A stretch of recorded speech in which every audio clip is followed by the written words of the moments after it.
Hey there, YouTubers. I just want to make a quick video on this one. 2006 Chevy Cobalt.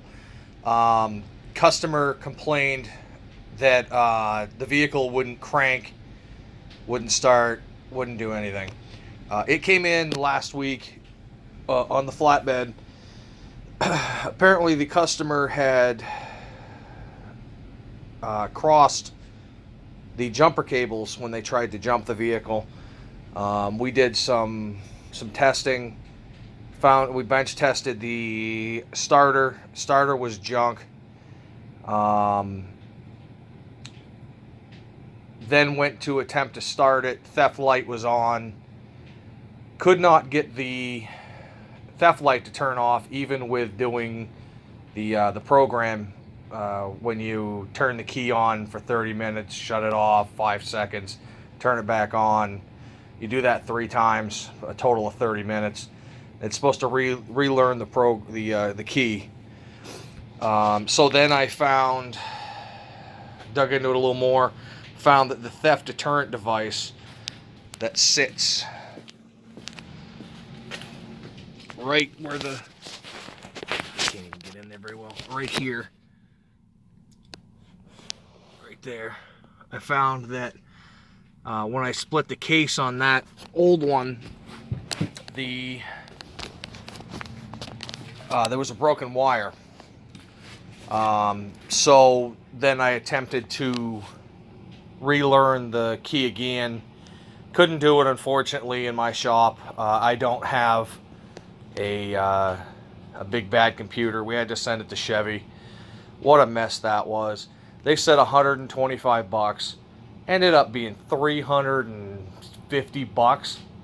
They had to get a new key to program it, and then they said it still wasn't programming, so they needed more time.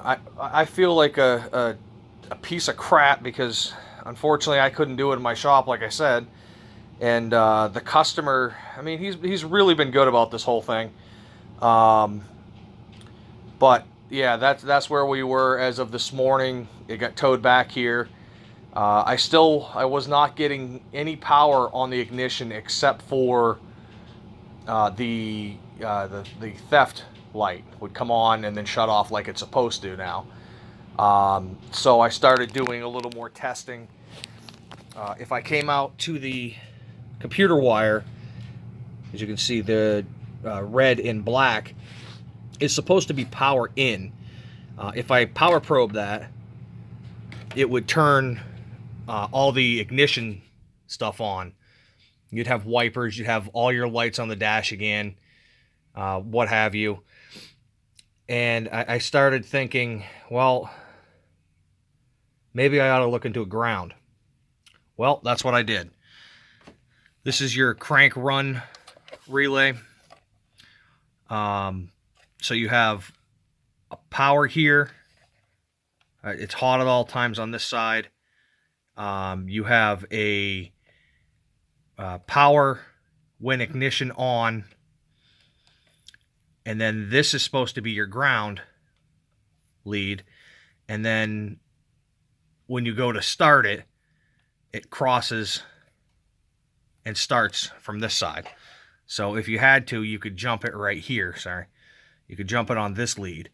So all I did temporarily, just to see if this would work, is I stripped back a wire, put it on where the ground should be, because I was getting no ground, and I just ground it to the computer there real quick. And I got lights back on the dash, fuel pump turns on, all that good stuff like it's supposed to. As you can see,